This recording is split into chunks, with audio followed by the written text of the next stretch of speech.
Egg yolk, what is going on, viewers of the tube? My name is Tyler and I'm the host of the crypto channel that always asks politely before if you want to see the dark side of the crypto industry. Just like little Chris showing his friends something he found by the railroad tracks in Boys in the Hood. Y'all want to see a dead body? Yeah. Y'all want to see some shady crypto dealings? And when I show you, I hope like Doughboy, Trey, and Ricky. Damn. I feel like a dog died. Look like Freddy Krueger got him. He stank. You realize that this stuff stinks and not like Chainlink. You know the drill. It's time for Chico Crypto. So it has been a week of going hard already with deep dives into the United States regulatory and political climate for Bitcoin and cryptocurrencies. We broke Bakkt's back over the Bitcoin futures contracts, which have officially been exposed. Bakkt Bitcoin futures are not backed by Bitcoin, but only settled in Bitcoin. But getting those settled Bitcoin out of Bakkt is almost impossible right now, and most likely they were never meant to leave the internal Bakkt warehouse. And now it's officially official. Bakkt CEO Cool Kelly Loeffler will become Georgia's next US Senator, starting next month. And I'm telling you this now, folks, the way Cool Kelly has moved up the political ladder with blazing speeds and no qualifications whatsoever makes me think something stanky is up. Let's hear what her qualifications for the Senate position are now. But Governor Kemp would be appointing her over objections from some very conservative Republicans. Doug Richards joins us more with Kelly Loeffler's background. Well, if giving lots of money to Republican causes makes you qualified to become Georgia's next U.S. Senator, then businesswoman Kelly Loeffler may be almost overqualified. Zing. So I know exactly what this is. This is the Republicans' 2024 presidential candidate, savvy business owner of the New York Stock Exchange, ICE, and Bakkt, just kind of like Trump owns a bunch of businesses. She's a master negotiator, just like Trump. And she is a woman, not like Trump. And that is exactly how the Republicans plan to win 2024, with the first female president. Calling it now, boys and girls. But because of this, she is now going to step down as CEO of Bakkt. Conflict of interest, much? And as we can see from this CoinDesk article, it remains unclear who will take the helm at Bakkt after Loeffler takes up her new position on January 1st, 2020. However, current CEO and former Coinbase exec Adam White would be a natural successor to the role. How about stepping down from the stock exchange and ICE too, Kelly?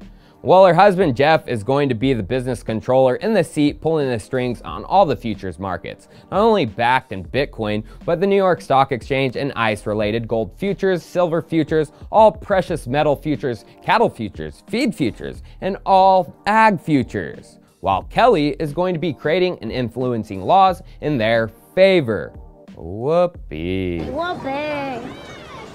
But unlike every other commodity that is created out of the physical world and turned into a digital one, Bitcoin is already a digital contract, backed by an immutable public and digital ledger. It doesn't need the world of futures and can fight back at its protocol level, unlike its physical counterparts. What do I mean? Well, of course, the blockchain backing the Bitcoin commodity is unlike any physical counterpart.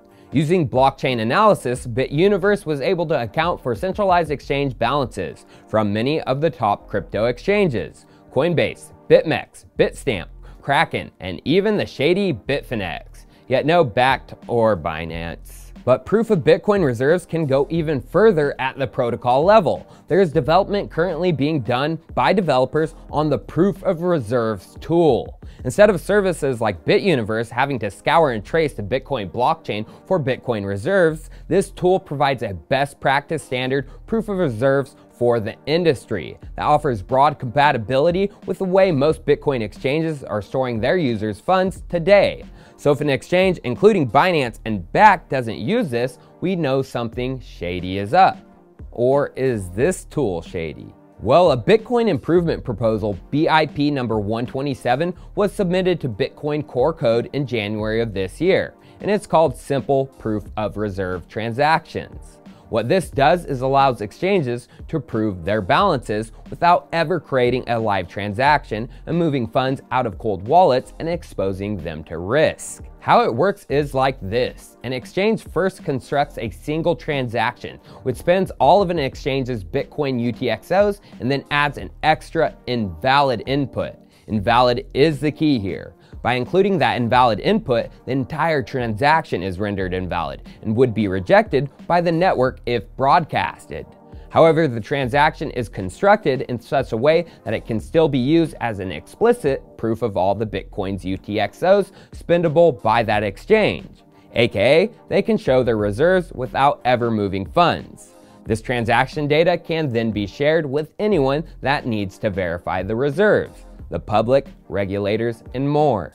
And looking into the last commits, Luke Jr. merged one into the Bitcoin Master in April of this year. And the other developer working on this, Steven Ruse, even has a reserve tool built out of the Elements project.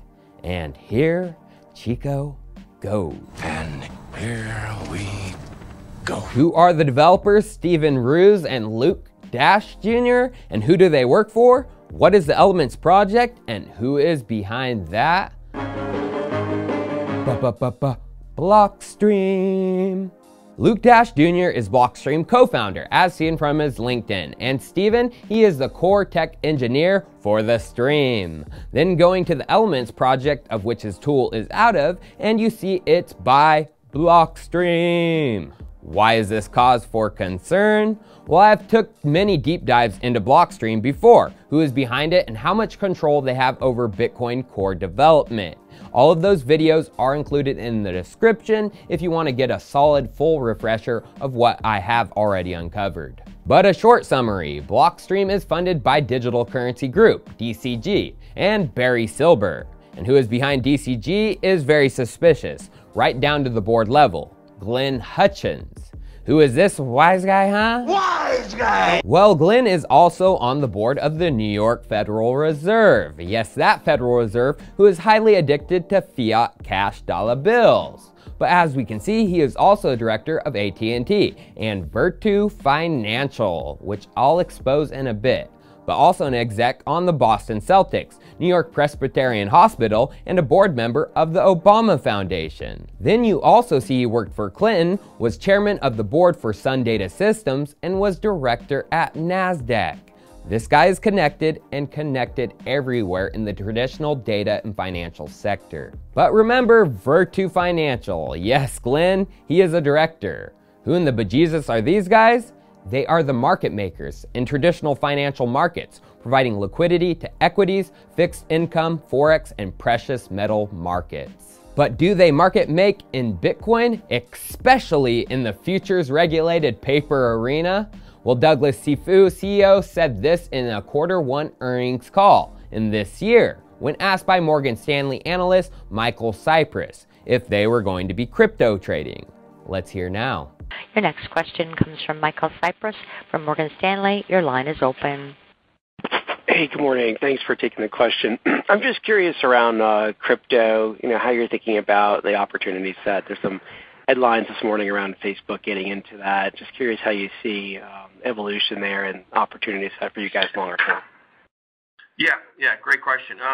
Look, I mean, as an asset class, the great thing is I don't have to make a judgment as to whether it's useful or valid or sustainable. That's not my job. I'm not I don't run a hedge fund. I don't run a big bank, so I don't make statements like that. What I've said publicly, and I will state again, is if there are regulated markets where we are very comfortable with the counterparty risk around electronic trading of any type of digital or crypto type currency, whether it's as a future or as a spot product, if you will, and there's transparency as to how it is executed, cleared, and settled in a way that we are comfortable with, we'll market make it.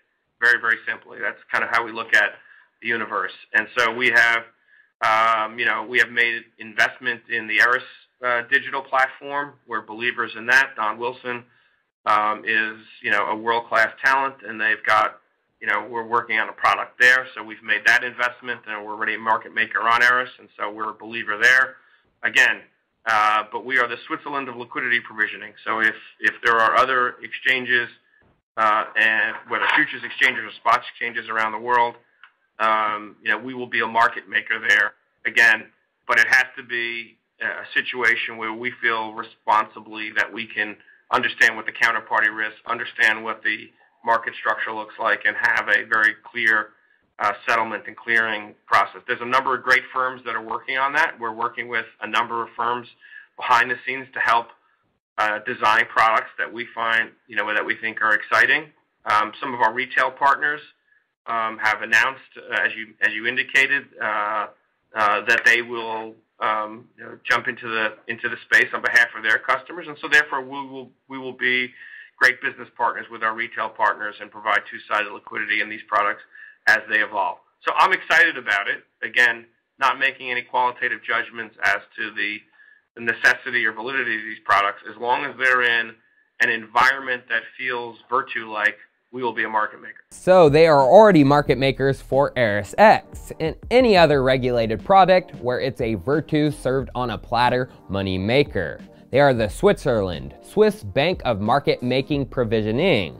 What else do they control? Well, Sifu said this about their role in crypto on CNBC. What role, if any, will Virtu play down the road in crypto? So right now we're a market maker in the futures, right? So on the CBOE and the CME, those are regulated exchanges where there's centralized clearing, and we don't have counterparty risk, if you will, to some exchange that we're not familiar with.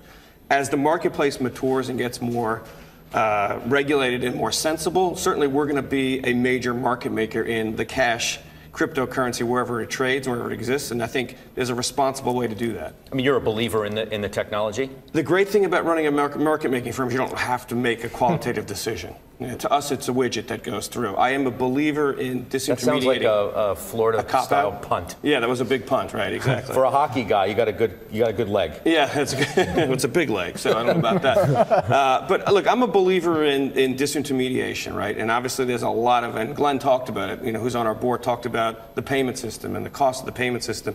There's a lot of costs in the financial services market around clearing and settlement and whatnot. It's what Vinny envisioned when we started Virtu 10 years ago, which was to drive efficiency into the market. Yep, they are in Bitcoin futures in both CME and CBOE, and he even mentions old Glenn Hutchins on his board. So remember, Doug said he wants a Virtu-like environment. Well, I've shown this before. Virtu is getting paid to provide liquidity to the CME paper Bitcoin markets through their passive volume market maker program. Literally paying Virtu to provide liquidity. Not only do they make out like bandits Virtu on their trades, they get paid by CME for the more liquidity they provide. Now that's a Virtu-like environment. And this program is supposed to end in a few months, end of February 2020. But like last time, it will be extended, supposed to end February of this year. Well, who are the owners of Virtu? 2008 co-founders Vincent Viola and Douglas Sifu? Well, they own some, but nope, the largest shareholder of Virtu is North Island Managed Company LLC. I wonder who owns this. Let's use whale wisdom for this company, and then their public ownership data. Oh, Sir Glenn Hutchins with 50 to 75% ownership of North Island, which gives them at least over 10% holdings of Virtu, which is more than the next largest holder to Masic Holdings with 8.85%. Our own New York Fed director is also the largest holder of Wall Street stocks, commodity, and now regulated Bitcoin futures largest market-making company. He's making out like a bandit. So how does this all tie back into Blockstream, besides the web of connections through digital currency group, Virtu, and more? Well, on January 24th, 2019, it was announced that the Intercontinental Exchange, ICE, and the major global blockchain firm Blockstream had upgraded their cryptocurrency data feed product. And going to Blockstream's website, the partnership is extremely real. And then just 2 weeks later, they announced a proof of reserves product. Going back to the GitHub, first commit to the BIP was on January 29th. Only 5 days after the tweet of the crypto price and data feed upgrade for ICE, which is a result of an ICE and Blockstream partnership announced all the way back in January of 2018. Blockstream is in bed with Bakkt, and I want full audits of this proof of reserve tool from outside developers. Because you know what is super suspicious? ICE, Kelly, and Jeff announced Bakkt later in 2018, August to be exact. This plan for Bitcoin control is and has been set in motion for a long time. How do I know this? Because of what the proof of reserves tool came out of. The Elements Bitcoin project from Blockstream. From Elements documentation. Unlike the Bitcoin network, the process of block signing within Elements is not reliant on dynamic membership multi-party signatures and proof of work. Element uses a strong federation of signatories called block signers, who sign and create blocks in a reliable and timely manner. This removes the transaction latency of the proof of work mining process. When Elements is being run as a sidechain, the strong federation will also contain members who enable the secure and controlled transfer of assets between a main chain and an Elements sidechain. Members who perform the role are called watchmen. Yeah, that is a crappy name. A bunch of watchmen running transactions, aka centralized bull hootie. But what came out of Elements and is being implemented for Blockstream to Bitcoin Core? Liquid. Liquid sidechain is built on the Elements codebase and uses Blockstream's strong federation technology to support one-to-one exchange of Bitcoin between chains. A centralized sidechain of which they plan for the crypto exchanges and institutions like ICE, Bakkt, CME, Virtu, and more to use with their Bitcoin products. Just look at this blog post about what Liquid was built for.